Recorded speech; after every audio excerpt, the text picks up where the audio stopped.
One time I was at 7-Eleven in Florida, and it was like 10, like it was like 10:30. I guess they closed at 11, surprisingly. But everybody shut down the grill. And I was like, yo, can I get like 2 taquitos and this and that? Taquito time. Taquito time. Taquito time. Taquito time. Taquito time. Taquito time. Taquito time. Taquito time. Taquito. She's like, honey, child, I'm about to shut this shit down. I'm about to throw them all away. You want it for free? Or she gave me like 30 fucking taquitos for free. What? Bless my soul. Yeah, it was this fucking it was over like a Royal Palm Beach off like Okeechobee Boulevard in West Palm. I remember exactly where this bitch is at. It was like this fat hood ass bitch. I love her to death. She was like, honey, child, I'm about to shut this down. I'm about to throw them away anyway. You want them for free? I'll give them to you. I was like, hell yeah. I went to my buddy's house. It was the first time I went to my friend's house, right? And, you know, you got to go with something. You always got to bring something to your homie's house. First time, you know, the housewarming gift. I got fucking $7 taquitos. Like, fuck you mean? Yeah, really? Like, he loved it, though. I brought like 30. Fuck it. It was mixed. It was a mixed plate, my boy. It was a mixed plate. It was a good time. We drank beer, ate a whole bunch of old-ass taquitos, 7-Eleven. I had a blast, dude. I had a blast. Quantity over quality. Bro, I'm saying, see what I mean? See what I mean? Nick, what's your favorite flavor? Taquito. I like the Buffalo Rollers. I thought you were a Buffalo Roller man. Oh, fucking Circle K. Circle K by my house got those. The one you got the panini from? No. This motherfucker, Nick. Hey, let me tell you, he showed up. We were hanging out one night. He showed up with a gas station bought panini. Hey, man. It looked pretty good. It did look good. Bro, I had no choice. I went to fucking McDonald's. I went to Wendy's. Their line was out the fucking door. I'm like, fuck, I'm not waiting 35 minutes. So I go to, what does a man do? Go to Circle K. You know what I mean? So I went to Circle K. Bro, they had 2 left. I should have bought the 2. I only got 1 to try it. I mean, it was a little dry, but it was all right. You know what I mean? Had banana peppers on it, had some salami, had some nice, some mozzarella, had a fat piece of toast on there. The dude before me in line was about to fucking fight the bitch for not giving him the right blunts. It was crazy. Called her a hoe and everything. I was like, damn. 7-11 boys, 7-11 boys, 7-11 boys, boys, 7-11 boys, 7-11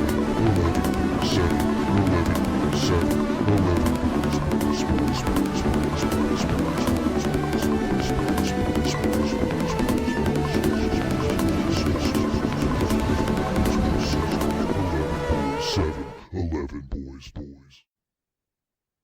Well, Nick, it's been a while since we, recorded one of these, so I thought we'd do a little intro to this episode since it's been about 3 months.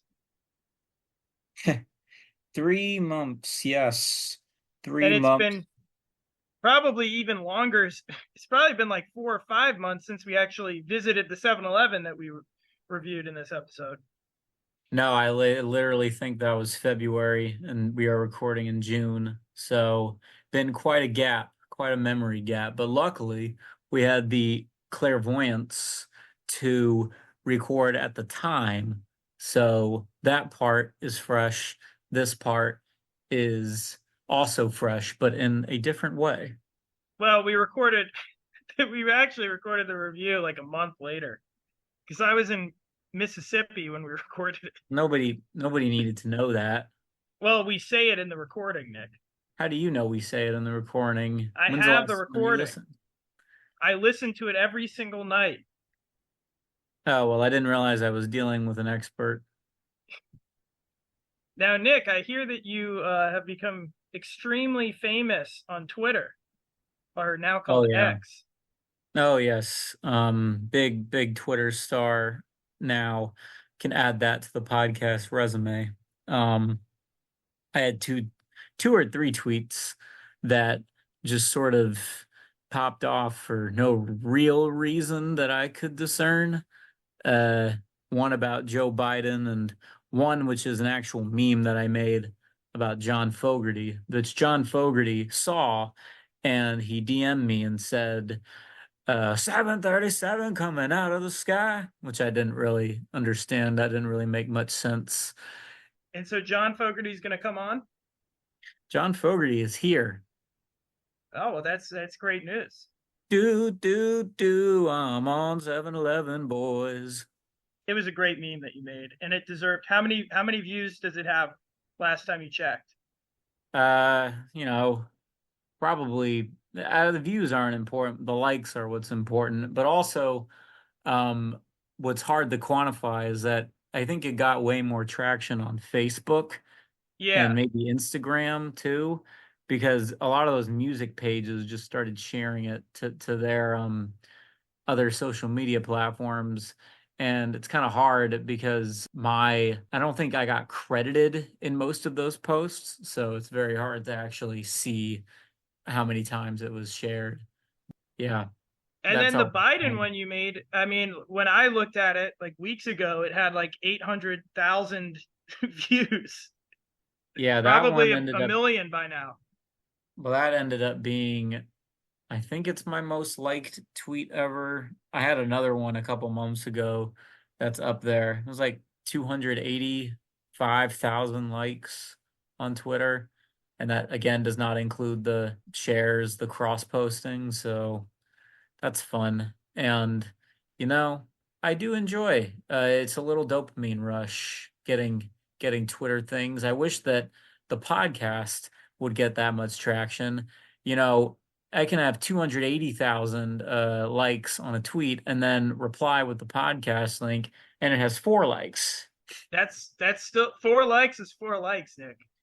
Yeah, it's about equaling our bi-monthly viewership at this point. So I guess that's parity. And we got quite a bit of. I'm living in Memphis, Tennessee currently. Yeah, what are you up update to? The listeners, and we're getting quite a bit of traction down here, which is it's difficult to promote the podcast here because they don't have 7-Elevens in Memphis or anywhere in southwestern Tennessee. They do have them in Nashville and other parts further east. And then there's none in the surrounding states of Arkansas or Mississippi either. But we do have a lot of Mapcos. And Mapco. I've been spending a lot of time at the Mapco right by my apartment in Midtown Memphis. I'm not going to say the exact location because of issues that I will present. Huh. What do you mean by that? Well, I was getting pretty familiar with this Mapco. I got like the app, the rewards and all that. Been spending a lot of time going there. And, well, I've just kind of, at this point, all the staff there know me. They see me with my 7-Eleven hat. Okay. Oh, also a completely unrelated aside that I forgot to mention when we previously recorded. When I was in Atlanta a few months ago, when I was visiting our friend China Steve, shout out China Steve. China Steve. I went to, I think it was a Quick Check. No, not Quick. It's like a Circle K. Quick Trip. Quick Trip. Yeah, trip. I went to a quick. We'll edit this. I went to a quick trip. And Chipwich. I was wearing my 7-Eleven hat, which I wear all the time, mostly as a way to trick people into asking me about it and then talking about, promoting the podcast. All right. But the cashier was like, "Is that a 7-Eleven hat?" And I was like, "Oh, yeah. And she was like, "Don't tempt me with a good time." And then just went on about how great 7-Eleven is. Wow.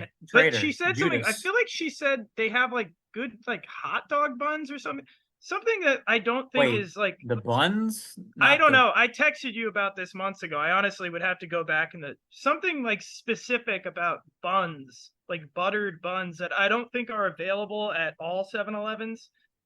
I've never seen a buttered bun. That would be a new item for me. It was something. Yeah, it was something they might have it. I've also in the last few months, I've been to 7-Elevens in their home state of Texas, where the 7-Eleven I went to somewhere near Longview, Texas, was huge. It had a laundromat in it. I don't think it wasn't a laundromat that was like part of the 7-Eleven, to be clear, but it was in the on the campus. Anyway, Right. to get back to the Mapco in Memphis, and there's a lot of Mapcos. That's like the big one here. They're not as good as 7-Elevens, not by any means. And the I management, wouldn't have guessed. Wouldn't have guessed. I'm having problems with the management. And so what was happening is I was going there a lot, but then the employees started really picking on me and harassing me a lot. We're familiar with that. Yeah. And I mean, it's worse than the 7-Elevens. I mean, because, I go in there all the time. I would get coffee. For a while, they had this promotion of 79-cent medium-sized coffee, so I was getting those a lot. It's pretty good. And then they started giving me a hard time about my duffel bag. They're like, you can't come in here. Like, you can't bring the duffel bag with you if you're going to come in here. And they're like, oh, we want to look at what's in the duffel bag. And, and just harassing me. And what's in the duffel bag is none of their business. And they're like, well, you can't put store products in a duffel bag and walk out without paying for them. And I'm like, I don't know. I don't know what you're talking about. Wait a minute. Back that up. You did what? Well, they are saying that it's against store policy that if you put like fruit snacks, like dozens or, whole shelves worth of fruit snacks fall into your duffel bag and you walk out and don't pay for them and don't mention anything about it, that it's illegal. Or, these are draconian laws that they're referencing here. So you're saying that you believe that this is only not allowed there or in Memphis? Are you under the impression? Is that what I'm understanding from you? I think it's clearly it's a constant misunderstanding, because I'm in there all the time. I do this all the time. And wait a minute. How many times have you done this? Well, first they wouldn't let me come in with my jacket anymore. And then they were like, oh, well, you can't bring that duffel bag in I didn't do anything wrong. If they would look at the surveillance tapes that I sent, that my lawyer, sent to corporate, they would see, which they refuse to do, by the way. They only want to look at their, edited versions. Your lawyer? Are you currently being sued by Mapco? I wouldn't say I'm being sued, but there's ongoing problems. There's litigation. It sounds like you're in a lot of trouble. Well, no, no. I mean, my lawyer, he's working on it. Wang Johnson, he's a great lawyer. He's working on the case. Wang Johnson? Yes. He's got nothing on my lawyer. Alvin Affogato, LLC. And we'll maybe start doing some Mapco reviews once they, right now there's a peace order. Technically, I'm not allowed at any Mapco anywhere. Because of the misunderstandings with the duffel bag. And then they also really didn't like when I started coming in with a ski mask. Well, don't they know the ski mask? But don't they know they're hindering, entertainment? Also, wait a minute, back up. Ski mask. I go in sometimes with my ski mask and my duffel bag. I go in there with groups of people. And sometimes we would all wear a ski mask. Or a shiesty, as they call them down here. Huh.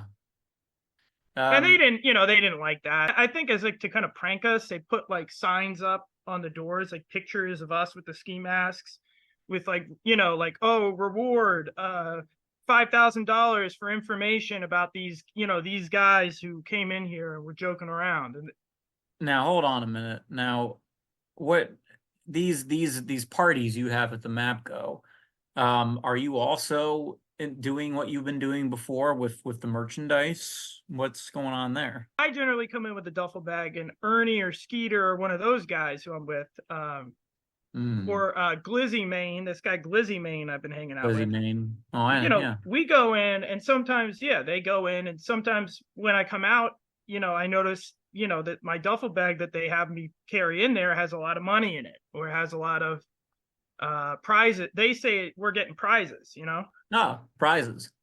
Yeah. Like Captain Crunch. Yeah, and sometimes it is Captain Crunch. Sometimes we even, the other day we actually got pretty much all the gasoline, because there are also gas stations. And we just pumped it into barrels and then left with that. They didn't understand. I don't know if we should post this episode. We should probably clear this with Wang, right? I mean, this is it sounds I don't know. Hear me out, Connor. I think you might be the antagonist of this narrative. I don't see how you could take the information I gave and misconstrue it in a way that I'm a guilty party or I am not. I mean, clearly I'm being, persecuted by Mapco, by corporate, and by the employees at all the local stores, about 16 of them. No, I believe you. I believe you. But to an outside party, say, one of our listeners, or say the law enforcements, or any sort of government that may be listening to this, might hear what you're saying and say that it constitutes, and forgive me for using this word, thievery. Yeah, well, again, that's your opinion. And when once we start recording, I'll clean the story up so it's more clear that it's a misunderstanding. But these items, did they belong to you? Once I left the store with them, yes. But before you left the store, did you have permission to take the items? I mean, that's a loaded question, Is it? Does a farmer have permission to harvest his crops? If he owns the land, he does. Did you own? Well, look, Nick, you don't own Mapco. Land ownership is a very, one would argue, I was born in this country. I pay taxes in this country. I have the right sometimes to harvest crops. Huh. Interesting. So you believe in some sort of universal ownership of any good. Once we start recording this episode, I'll clean up the story so it's much clearer from the jump. Oh, okay. I'm having some issues with the logic here, but ultimately, because you're my co-host, and because we visited lots and lots of places like this before, I'm willing to give you the benefit of the doubt. Once this all gets cleared up, I think you'll understand it better once I show you all the paperwork, the charging documents and all that. I see. Well, in Wang we trust, huh? Yeah, I mean he hasn't been the best lawyer before, but he's the only lawyer I can afford right now. Do I even want to ask? Now, when are we going to start recording? Oh, whoops. You haven't been recording this, have you? We're live. Nick, if this gets out, this could be very bad for me. I'm going to need you got to send this to Wang right away. All jokes aside, I'm actually, I could be in a lot of trouble. Are you telling me you did something illegal? I did not do any illegal crimes, but an illegal crime is being perpetrated against me by Mapco Corporate, by the Memphis Police Department. But it's all going to be cleared up by next episode. It'll be clear, and we'll be able to just move on. All right. Well, I have very little faith. Illegal crimes. Oh yeah, illegal crimes. These crimes are in fact illegal. Illegal crimes.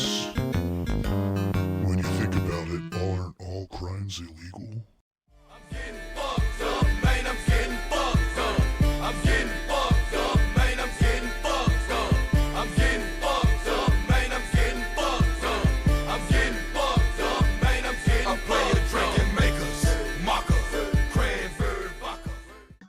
Changes the case. Where we at? Oh, I got 350 on the dot. Perfect. Nice. Perfect. 350? 350 on the dot. He paid in change. Dang old 350.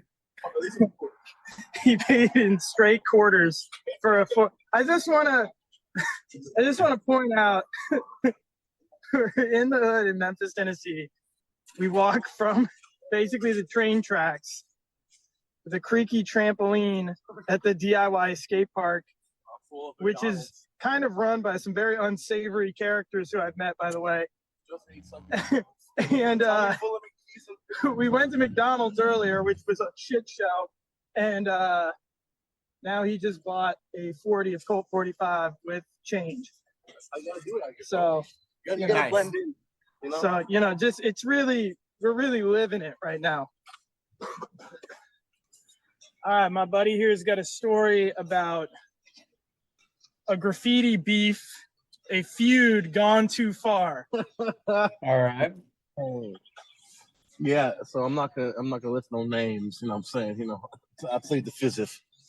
But it was what was it? We're back up in the north, you know.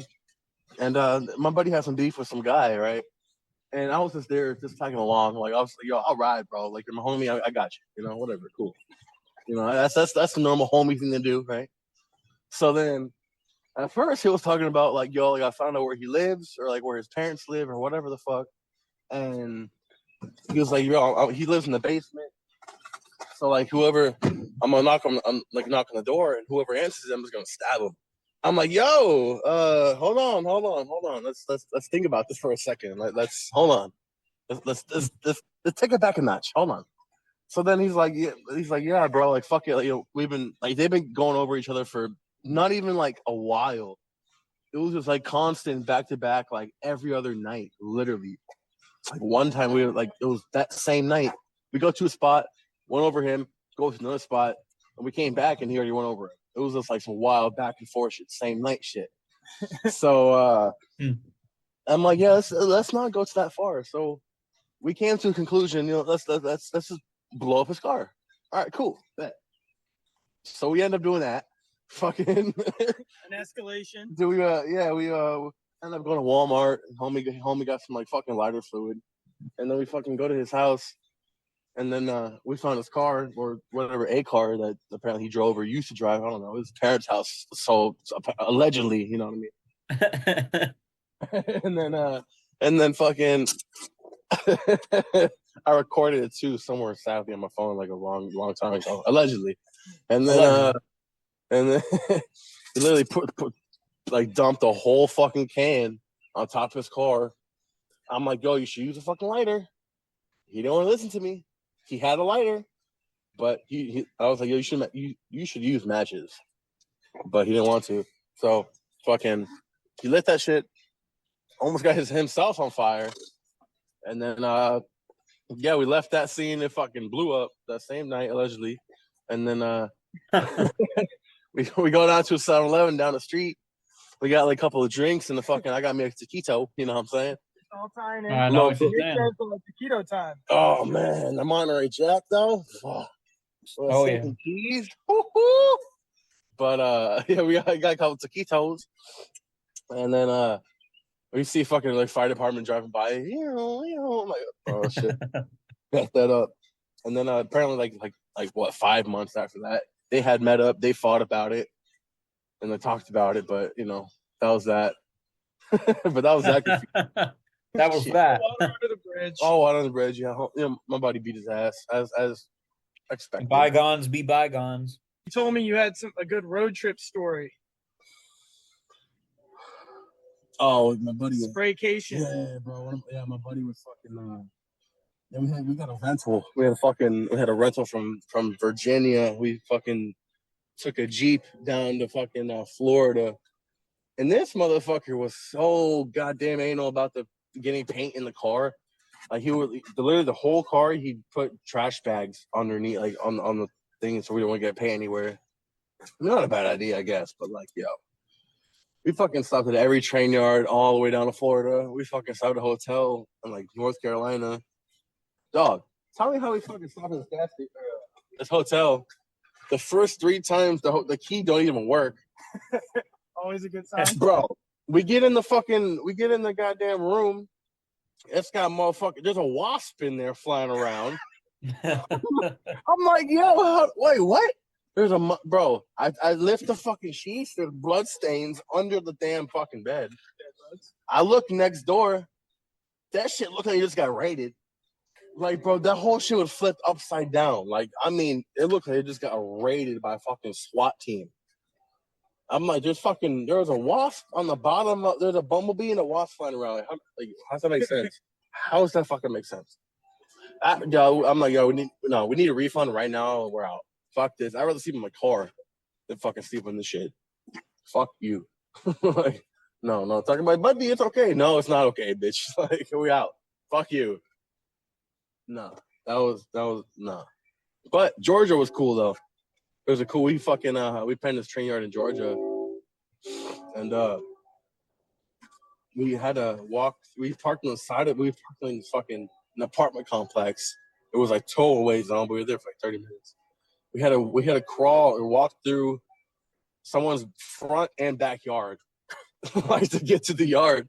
It was like 7 in the fucking morning, and we just pulled over real quick.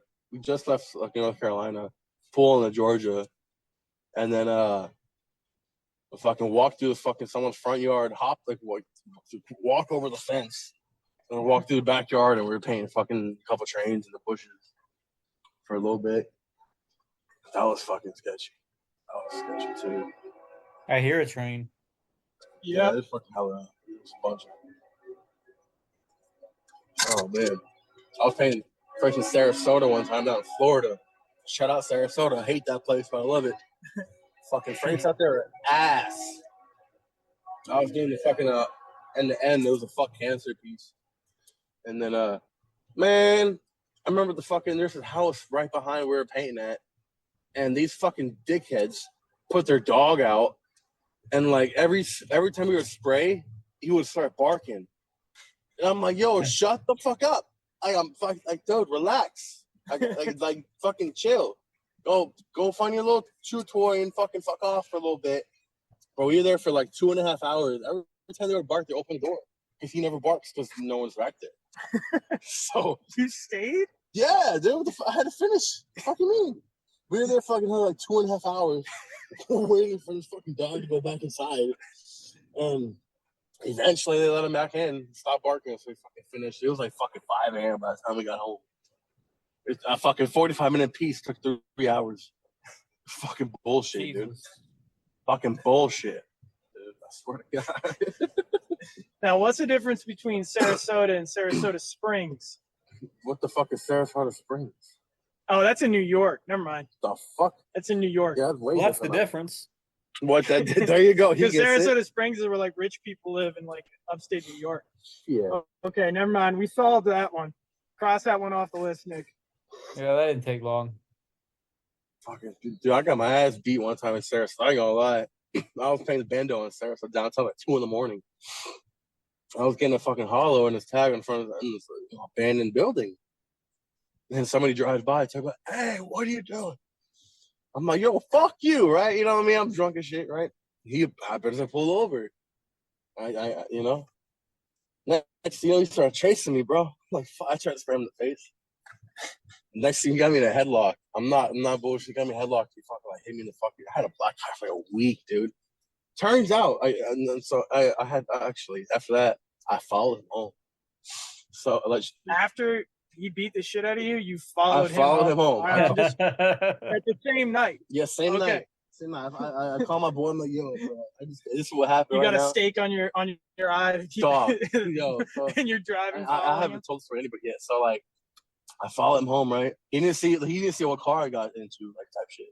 So I see him pull off. I follow him home. I call my boy. I'm like, yo, this is what happened. Yada yada. He came and met me, allegedly, and then we fucking busted out his car windows, right? And then allegedly, and then like after that one event, I went back allegedly 3 times, and I fucking painted every single windshield and his license plate with yellow allegedly, and Yeah. I googled his name. Like I googled who lives there. This motherfucker was a retired Army combat veteran, dog. Like he was retired. Like he was a personal trainer. Like just came home from And fucking. that's how you thanked him for his service. I fucking Wow. bro. He asked for graffiti. I beat his. I took Oh his, yeah. I took his car. Bro, like yeah. Eye for an eye. Like I'm not gonna fucking beat no fucking Army combat veteran. I can't win that fight. Allegedly. So I fucking fuck his car to fucking. You beat him with your mind. That's right. That's right. Yeah, yeah. To this day, I know where the motherfucker lives. There you I went go. up, yeah, like 4 cars, bro. Fucking came all over the license plates, windshield. Fuck you, allegedly. And then, Fuck you, allegedly. yeah, bro, just because I fucking got attacked on an abandoned building, bro. And I said, fuck you. You want to do that shit? Well, that's what happened when you fuck with a vandal, bitch. Allegedly. Allegedly. So I'm told. So we've heard. Many people are saying this. Just find a picture of this guy. This motherfucker, bro, fucking jacked, dog. I mean, jacked. He fucked me. I ain't gonna lie. He fucked me up, bro.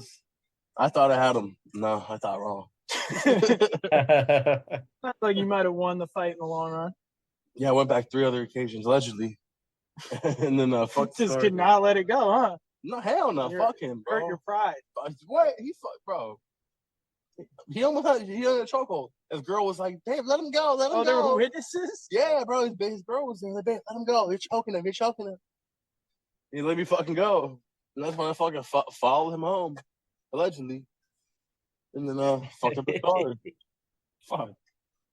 Got me fucked up, bro. You're not gonna win this one, my boy. No. Do not recommend paying on acid, though. Oh yeah, dude. why not? Bro, I was in New York one time, and we were in Brooklyn. We took some acid, and I got dressed. It was fucking middle of summer, dude. I had jeans and a fucking big old bootleg Tim shoes called Wolverine on. Not the Wolverines. Dude, had the Wolverine. It was Walmart brand. I ain't gonna lie, it was Walmart. They did the job. Those were my freight shoes at the time. I put those fuckers on. We try to go paint this spot in Brooklyn, the freight spot, and then as soon as we get on the train tracks, the acid kicked in. And like the deck's like, yo, it's an active line, like Junction type shit. Imagine painting Junction and it's like a 24-hour spot in the middle of fucking New York in fucking daytime with bootleg Timbs on, jeans, and a fucking big ass black, bro. I was sweating. As soon as we started painting, the acid kicked in, bro. I couldn't even see where the fuck I was painting. It was like the train was like wavy and shit. I was like, bro, this is not gonna work out. This is not gonna work out at all. It's not a good time. We go to this bodega right next to the spot. It was like a Dominican spot. And they had like fresh rice and beans and chicharrones and all that kind of shit. So we made a fucking plate. But tell me why my plate looked like a fucking oval. Like it was like going in a rotation like Jupiter. I was like, yo, we try to eat. I put hot sauce on it, dude. I had like 3 bites, man. I can't eat this. Like, I'm tripping. And then we decided to fucking walk from there. We left the car there. We walked the whole Williamsburg Bridge, whole Brooklyn Bridge, fucking on acid and big ass bootleg Timbs. Every bodega I tried to go to, fucking everybody thought I was an undercover cop. Yeah. Like, dude, no. Dude, yeah, that's literally what that and the jeans did not help me at all. That was not a good time. That was not a good time. I mean, the same night we go to this art show. We were supposed to leave that night back to Virginia. We decided to stay. We go to this fucking art show, and then we almost get into this like big ass brawl. I got a story about this man right here too, that he can maybe. Well, and we can edit this out if you don't want me to tell this. But I get a call from you. I had met you maybe like 3 weeks before this, by the way. I had just gotten to Memphis. I already know which one this is. And this guy calls me kind of out of the blue, middle of the day, and is like, "Hey, have you been to this one like spot by the railroad tracks?" And I'm like, no, I haven't been over there today. Like, why? And you want to tell this story? Yeah, so don't say the location, but so like long story short, no, I mean, all right. So the night before, I took a female friend. We're just gonna call her that because she ain't shit. You know what I'm saying? But a female friend to this one spot, and then I ended up painting this train, and then next thing you know, I'm mid fill, like I'd never finished. It's still just a fucking fill, and she goes, She goes, "You want to stop paying? Just fuck me already?" And I'm like, "Oh, sure. Like, why not? That's on my bucket list." So whatever. We end up doing that for a little bit. I'm literally laid down in the middle of train tracks. This was just on me, and whatever. We leave. Yada. I wake up next morning. I can't find my wallet, and I'm like, Yep. I couldn't find shit. I went back to the spot. I couldn't find anything. So, and at the time, I know this motherfucker here. He's there every fucking day, and I call this man. I'm like, "Yo, this is mad random, but like, have you been to the spot and have you happened to come across a wallet randomly?" As if also I would have found his wallet and not told him. At the time, I'm like, who's there every day, like daytime, the buddy here. So I'm Right. I'm like, yo, let me call him. Let me see if he came across it. He didn't. I go to the spot. I couldn't find it. I did see the impression on the rocks to where I was laying, and then like I see like the next 2 days later, bro, I had bruises on my knees, the size of the fucking like plums, bro. They were bad. Yeah. My knees were all bruised up. And where was your wallet? My wallet was in my jacket pocket at home The whole time. the whole time, Oh my bro. God. Because I had dressed up, right, and I don't usually dress up like that. I was trying to stunt, I was trying to look good for shorty and shit. You know how that go. So, I had put my wallet in the fucking jacket pocket, and I didn't know, and I took it off, and then I freaked out, and that's when I called homie. I'm like, "Yo, you been to the spot yet?" He's like, "Nah." I said, "Fuck." So I went on my own damn time. I couldn't find it, and I really freaked out. I went back home and I found it. Sober thoughts. There you go. Did you explain to Nick the phenomenon of, because I don't really even know totally how to explain it, of the Hellcat cars Oh, the Hellcat driver? and what's going on here in Memphis right now? What do you mean? Just explain to the folks back home who maybe aren't familiar with the scene. Them motherfuckers ruthless out here, man. They fucking, man, our fucking Hellcat drivers, man, don't give a fuck. No plates. Bro, I seen a fucking car the other day. Dude, the plates like expired 3 years. Still rocking, Lord. bro. Fucking 3 years. People. Oh, there's the police a right cop now. right there. Fucking he and shit. He's a bitch. So people just drive around here with like cars with those like paper plates. Oh, the paper. Yeah, those are all stolen They're cars. all fake. They're fake tags. Fake tags. Fake temp tags. Yeah. They print them out. They're gonna drive tags. And it's always because they'll be driving like they'll have a like. Where I saw stolen like dealer like dealer. Yeah, someone just pulled up over where we parked right now with one earlier. They'll have like a fucked up like old Nissan Altima. It was stolen shit. And then they'll have like the paper plates, and then they'll have like a back window. Like it's also clearly a car that would not have passed inspection. They did not just buy this car at a goddamn dealership and then immediately wreck it 6 times. You know what I mean? And then there's always like a back window that's clearly smashed out. I was out town. I was out earlier. Me and JT were chilling, drinking beers, and Kia boys came through. Fucking homeboy came to Kia Soul. He like fucking flying. Back window was busted. Fucking hoodie on, shiesty on, fucking hitting. I'm like, yo. Shiesty means ski mask. Oh yeah, ski. I'm aware. He just stole it, dude. You fucking. I mean, they do it in DC and Baltimore. It's so easy to steal, bro. Here, the police basically after they killed that dude last year, it's so easy to borrow. They're not really allowed to chase anyone in the car. Right. It's so easy to borrow that fucking car, dude. All you need is a fucking screwdriver, USB charger. What's your go-to 7-Eleven move? We've talked about this in the past. I fucking miss 7-Eleven, dude. God, that was my shit growing up, man. I moved out here in Memphis. I'm like, yo, y'all got 7-Eleven? He said, what? It's 610. What you talking about? I'm like, yo, 7-Eleven, bro. 7-Eleven is the shit. Motherfuckers out here don't know about it. Because the motherfucking scumbags out here, dog. I swear to God. Man, I go to 7-Eleven. I have a lot of nights there, like fucking drunk, yacked up, whatever. Like, dude, 24/7, dude. Great as fuck. Amazing. I miss the hamburger bites though. Cheeseburger bites. Yep. Those Yes. cheeseburger bites on the roller, just waiting for you to get you. We know about them. You sit there for a second, like, yo, am I about to get? Yeah, I am. You start staring at you. Putting the nacho cheese on there, bro. I get and the chili. Bro, let me get to it. Nacho and the chili. Or you got Just to. setting you up. You get a nice bun out here. You gotta get the bun out. Get nice and thick. Sometimes I put on the roller, get the grease off the roller onto the bun. You know what I'm saying? Yeah. I'll pick up the fucking hamburger bite. I'll put on that motherfucker. Put a little diced onions in that motherfucker. You know. Sometimes if I'm feeling wild, I'll throw a little jalapeno on there. You know, if I'm feeling wild that night, I'm ready to get some fucking action, some fights too. I'll throw jalapenos on there. The work. And some nice warm cheese and chili on that motherfucker. Yeah. Oh yeah. That's Once living.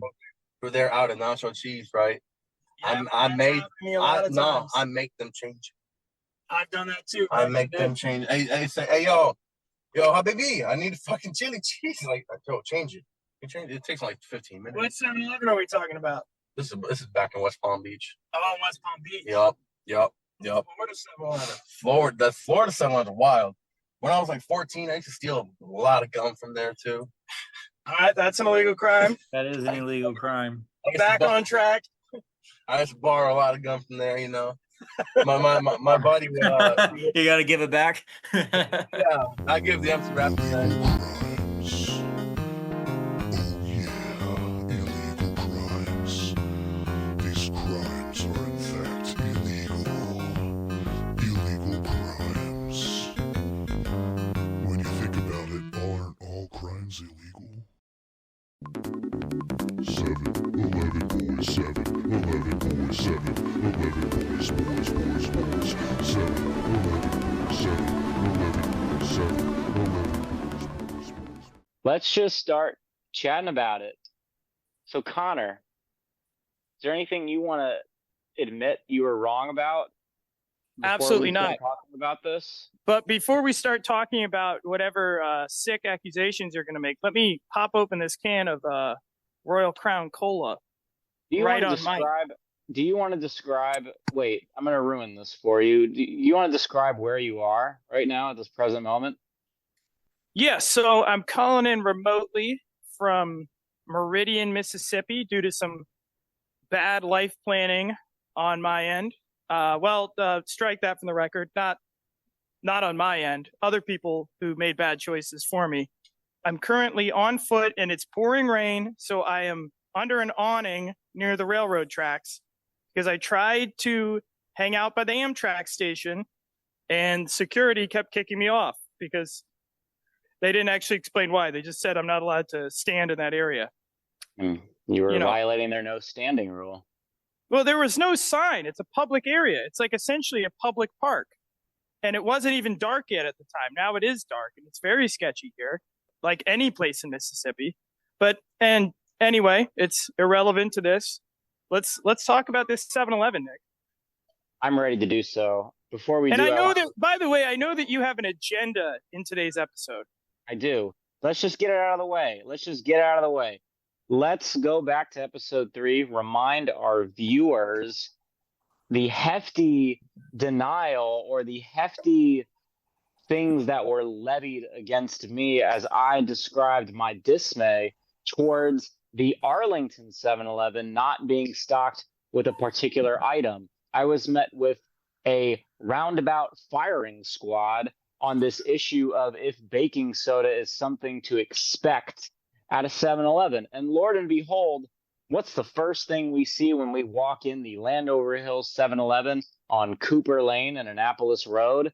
We see a fucking empty space. That's not the seller, but an empty space with the price tag for baking soda. Let's roll the clip. What does that label say, Connor? It's a misprint. It says A misprint? peanut butter. They misspelled it. I don't think so. I like him walking away. But, All right, go for it. and I think I make very clear in the clip, if you show the actual version, the raw footage, not this edited, diluted version that I'm sure you're going to try to slip in Pasagoli on this one, you can see that it's clearly, there was no baking soda, it was an empty shelf. Someone probably just put a label, maybe from a different store, that or a typo that said baking soda. I argue you probably went there and planted it the night before, and they just hadn't done inventory yet to notice that it said The night baking before, soda. huh? The night before, I'm up there printing barcodes with my label maker, sneaking into 7-Elevens just to prove a point to you. You think I would do that? You think I would do I such think a you thing? would. I think I'm not going to say you did it, but I'm going to say whoever did it, we're dealing with a sick, twisted individual with So they did it probably. independently. They did this independently to try to prove some other point, is what you're saying. How would I know? I don't know what their motives are. I don't know why someone would do something like this. Okay, I didn't do it, but I think it was foul play, and it was just a typo. Maybe they were saying like baking/soda. That's what we're going to put on this shelf. Because by the way, most of the shelves in this 7-Eleven were empty. It was a fucking ghost town. It was barren. Real bad vibes in that department. And they seem to be really concerned about theft, and I just don't get their anti-theft policy. I'm not really one to sort of feel like I'm a criminal even when I walk straight in the door. I haven't done anything, and yet I feel like I'm already being castigated. But I just want to say, your theories, your yarns that you're spinning, buddy, you're more cuckoo than a clock.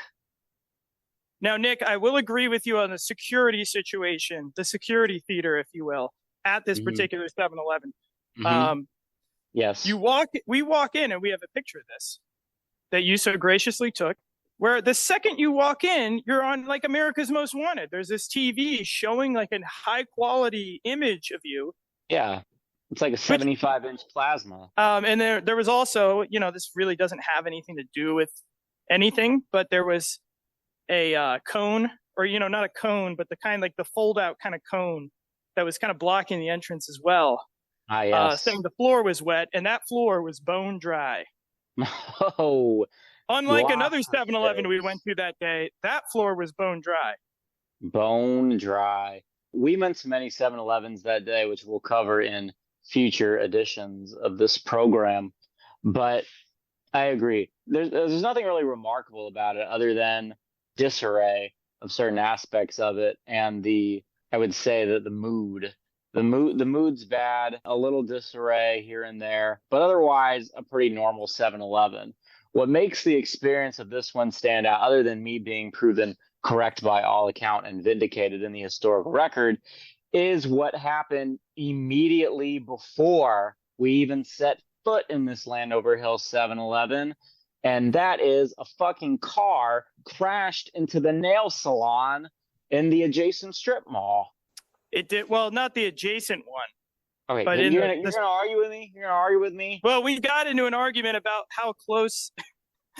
You may recall on our way to witness that illegal crime, we actually did get into an argument, which I was proven right on, about how far. I mean, it's nearby, but it's not adjacent. There's a strip mall that has the Dollar Tree where Cornbread and Tony used to hang out, which we can talk about that later.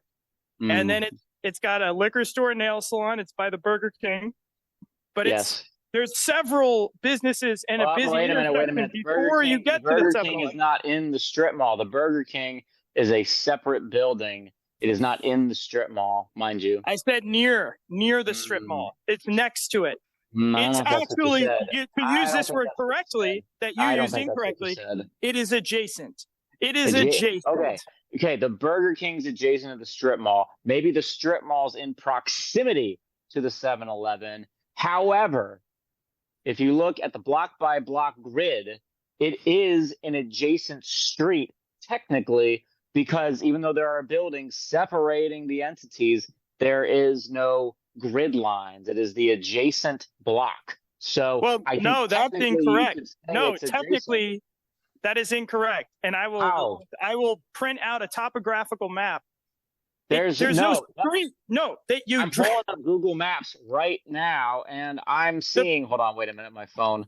What's It's this? connected. The parking lot is connected. You take the same street to get into both. It's not like there's a street All right, between that's what them. I'm saying. That's what I'm saying. I don't There's think that is what you're saying. that. I think No, you're saying that's something what that's I'm saying. incorrect. I'm saying that if you were to take a vehicle, a car perhaps, you would be able to go back and forth between the block of stuff where the 7-Eleven is and the block of stuff where the strip mall is, and be in a back and forth situation without crossing any other thoroughfares. That's what I'm saying, and that's where the adjacency comes in. Okay, well, I think we're arguing about an agreed upon point at this stage of the game. It's next to it. Let's This is move on. unfair. This Let's is talk unfair. about. All right, Let's talk. yeah. You know what, Nick? Yeah. Life isn't fair. This podcast isn't fair. So we pull up to the 7-Eleven, and what do we see? We see cars, cop cars, fire trucks. Well, not at the 7-Eleven, Nick. You're all over the place. We're let's go this- driving north. We're driving north on Annapolis Road, and we're being 450, Route 450. It's both. I know. I was just clarifying. Maryland Route 450, Annapolis Road, whatever floats your boat. We see cop cars and fire trucks passing us by, and they're on their way responding to this emergency at the nail stop. And we get out of our cars to walk the beaten path, and there's glass everywhere. Singular. Cars singular. We took your car. There's glass everywhere. The liquor store owners are all peering out. Everybody, the school kids are just getting out and they're looky-looing. Everybody's, taking pictures on their phone. There's a fucked up car in the little strip mall parking lot. I still have no idea how they achieved the velocity to break through the nail salon, because it's a tiny parking lot. Like, it's 5 meters across, and they somehow were able to slam right through this plate glass window of this nail salon. It was pretty remarkable. There were 2 fucked up cars. Let me make a number of corrections to your story. There were 2 fucked up cars next to each other. One probably hit the other when it was crashing into the front of the store, which, mind you, this is like a parking lot. You wouldn't be able to really speed through the parking lot or come off of the road without, you wouldn't be able to do that. So someone had to essentially do this from a complete stop, which is what's so remarkable about it. I completely agree, and you're right. There were multiple fucked up cars, and they went through the entire window. They cleared out. It's it was almost like a car shaped hole, just fully formed as they sort of achieved this feat of this remarkable feat. We didn't see anybody with any serious injuries. I read later, and this is all after the fact, there were 2 total news articles about this situation, and they both mentioned that I think there were 3 injuries and they were minor, and the driver stayed on the scene. So it was an accident. It was nothing nefarious. But the most remarkable thing I learned after the fact is I actually took a photo of it and posted on Twitter, and I got a DM from somebody asking if they could put that photo on a little regional kind of Instagram page, one of those DMV news, PG County news type, just Instagram pages, not any real news affiliate or anything. This ain't No, I know. I saw. I was with you when this happened. But the most amazing thing about what came of that is they posted on their Instagram, and then I read this comment that's like, man, this is the second time this has happened this month. It's the second time the building got hit by a car. It probably not the same building. I mean, they pointed out it's that specific strip mall. It's damn, that's the second time that strip mall's been hit this month. Yeah, it is. I mean, I know that this kind of thing happens, but the entire front of I don't think we've adequately described the extent of the damage. The entire front of this storefront was smashed down. Then the firefighters knocked the rest of it down when they came in and were resuscitating someone when we got there. Some were saying that 2 local podcast legends on the scene probably provided more help than even the paramedics. I remember you gave excellent commentary. I did. I believe you looked around and went, what did you say, Nick? I said, shit. I think what you actually said was, oh, damn. Oh, damn. But it really encapsulated the feel of the moment. And then many other people came and asked us what happened because I guess we looked like authority figures on the scene.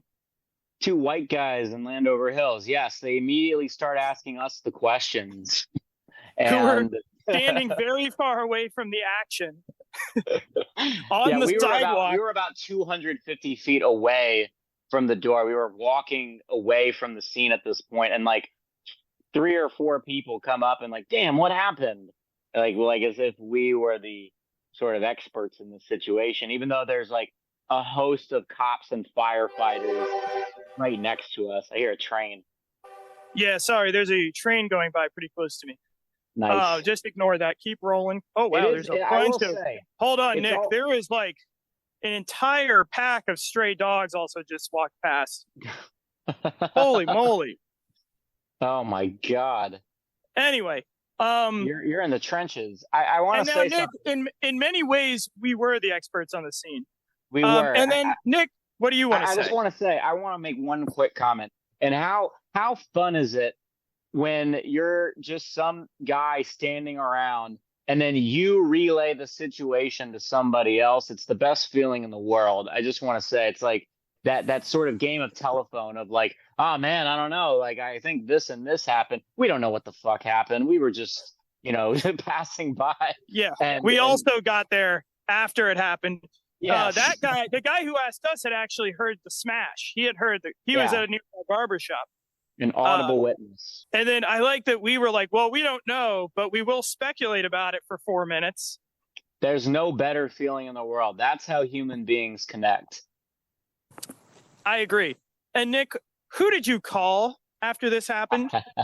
I did. I felt as if, and we grew up near this complex. It's right across from the old Capitol Plaza. And, rarely is this area ever given any sort of news or credence by the news media when, pretty dramatic shit goes down in these kind of nether regions that people don't talk about. Most people probably don't even know where Landover Hills is, even if you're a lifelong DMV resident. So I called WTOP because I'll say it, I'm an avid listener of WTOP 103.5 FM. I listen to it every morning on my drive to work. I don't want to plug WTOP. I especially love when they have this little sequence that they have at 7:12 a.m. every single weekday morning. It's like they play this little clip from Federal News Network about some guy who's talking about innovations in government. This week, they've been running a great segment about InQtel, where they discuss innovations in quantum computing and how AI is really transforming the quantum computing sphere, and how the real tests and the real jobs are going to be in making systems, our quantum systems encryption. Excuse me. So that we can. Excuse me. So that our quantum computers can't be hacked by our adversaries' quantum computers. Anyway, none of that is. Will you shut the fuck up about quantum computers and get back to your point?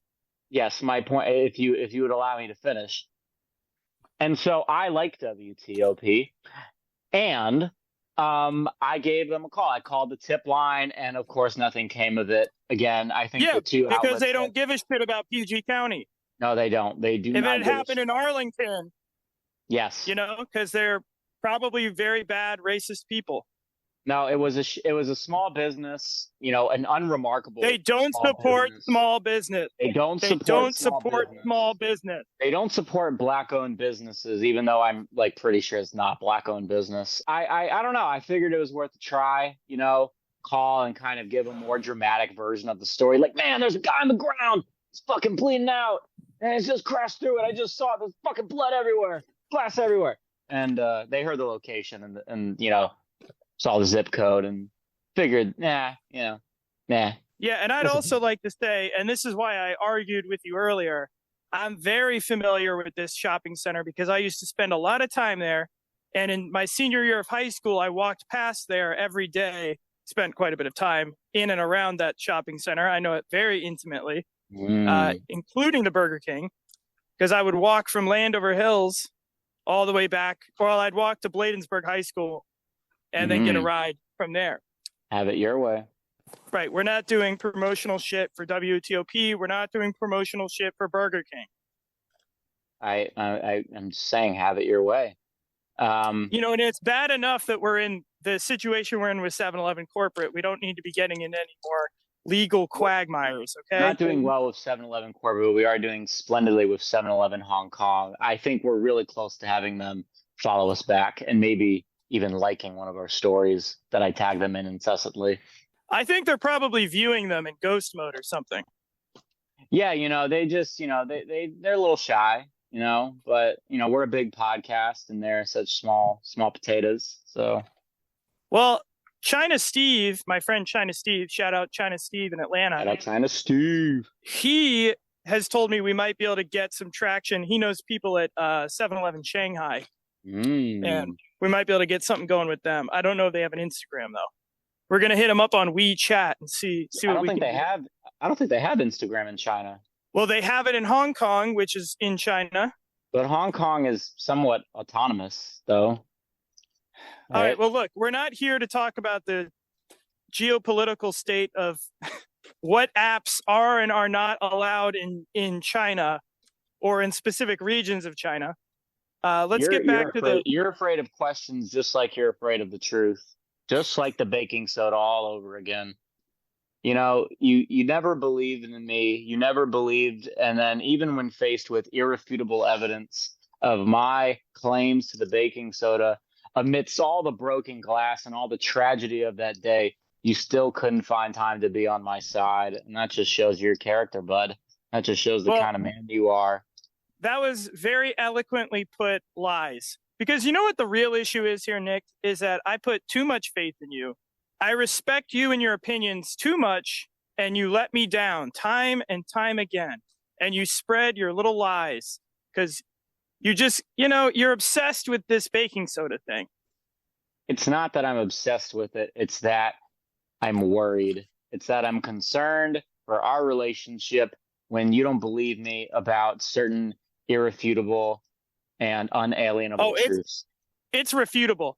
Now, Nick, what was on that shelf where you or some other sick individual may have placed the label? What was actually sitting on the physical shelf, Nick? I think sugar and flour were there. Oh, so what was not there? All right, but obviously this No. Say it. This just what proves was my not point there? even further. I'm actually looking at the video. It's peanut butter that was in front of the baking soda, but it was displayed in such a way. It was displayed in such a way that showed there was so much demand for baking soda that they needed to put up peanut butter. They needed to give some props to the peanut boys, and because baking soda is just flying off the shelves at 7-Eleven because everybody wants it. Because guess what? There's a demand, and the Arlington 7-Eleven's wrong, and you're wrong, and I'm right. For people manufacturing crack cocaine. But I don't think that's what happened. I think now that you brought up something that actually furthers my point, it seems pretty reasonable to me that someone could misspell peanut butter in a way that it almost looks like it says baking soda, which of course it doesn't. It says peanut. It's supposed to say peanut butter. Listen, I'm not saying it's technically impossible, but it is highly unlikely. Highly unlikely. So there's still a chance that that's what happened. And I think if we were to go back and revisit, we'd see that at this point at that 7-Eleven. And by the way, if I were in the area, I would go there right now. I would zoom in. Unfortunately, I'm not in the area. I'm out on other 7-Eleven boys related business. I would guarantee, I would bet any relative of yours that you choose their life on the fact that if we went to that 7-Eleven right now, on that shelf would be peanut butter, and it would be a corrected label and barcode, RFID, that says peanut butter, and maybe even, sorry, we accidentally put baking soda, but that's ridiculous because 7-Elevens do not sell baking soda. All right, $5 the next time you go to a 7-Eleven and has baking soda. Okay. One handsome Lincoln. I don't actually. We'll edit this out. I can't afford to make that bet. I don't want to make that bet. Okay. Because once again, there's no way it's not about the money. There's no way that I can verify that you're not going to go into that 7-Eleven the night before or earlier in the day All right, buddy. All and right, buddy. plant Cuckoo. baking soda. Cuckoo And then you'll probably conversation promise the again. employees, the very corrupt employees, you'll probably Yeah. promise them half of the money in exchange for putting a phony barcode on them. The lengths to which you will not admit fault. All right, I think it's time to wrap this up. We'll continue this thread, another time. Let's rate this 7-Eleven. I'm giving it nail salon crash out of 7 for the vibes. Overall, I'm giving it a nice 6 out of 11. The vibes are out of 7. 7 vibes? We just said the vibes were bad. No, the vibes are out of 7. I said that. The vibes are nail salon crash out of 7. That doesn't make any sense. I'm going to need an actual number. Okay, I'm using a qualitative metric on a quantitative scale. And that's just not going to work because people, they choose what 7-Eleven to go to based on a number system. We can't just abandon that and start using, nail salon crashes, which I don't know if you have a favorable or unfavorable opinion about nail salon crashes. That's what I'm saying. Then that's where the relativism builds in, sir. That's where the relativism builds in, because it could either improve or it could devalue your opinion of the 7-Eleven. I'm trying to be objective. You, on the other hand, I don't know. Y'all, it sounds like you're making jokes when 3 people were mildly injured. Now, I'm going to give it. So what was your review? It was car crash out of 7 and 6 out of 11? Yeah, overall. Okay, I'm going to give it a 2 out of 7. I didn't, for the vibes, because I will, to speak truthfully about the scene in that 7-Eleven, it was another one where the employees seemed very untrusting, which would also explain the security situation there, which is also a little odd because I do want to point out, by the way, this isn't, well, I'll talk about that afterwards. I actually realize I have a lot more to say about the 7-Eleven. It's weird that they're so distrusting, given that there's literally in the same building, like 10 feet away, a police station. That's right. There is. It's around the side. That's true. Furthermore, I want to point out that this is a newer 7-Eleven, definitely within the last 10 years, I want to say. It wasn't there when I went to high school in Landover Hills. No. And it is next to what's been there much longer is that wing. What's the wing place? America's Best Wings, where we used to go a lot. Oh, yeah. I was eating there quite a bit. Yeah. Also, I want to shout out, it's nearby Legends. They have great soul food, great carry-out food. They let you hang out in there. That's a little further down on 450. Shout out to Legends. Shout out to Legends. Definitely give them some free promo. But anyway, the 7-Eleven. So yeah, I'm going to give it 2 out of 7 for the vibes. And for overall quality, I mean, it was barren in there too. It was a busy time. And there was, I mean, we did write down that there was, I guess they had coffee available and things like that. But the shelves were not well stocked. No.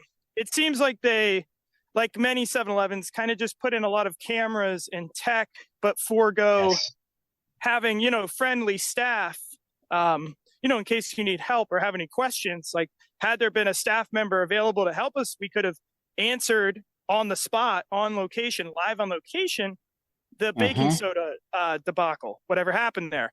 But they weren't. They were busy doing whatever they were doing. I don't know. I don't think we ended up buying anything at the 7-Eleven. So that might have added to why they were distrusting of us. Yes. To get back to my point, I know I just man in this country. I'm not going to go sign that. We're going to edit that out.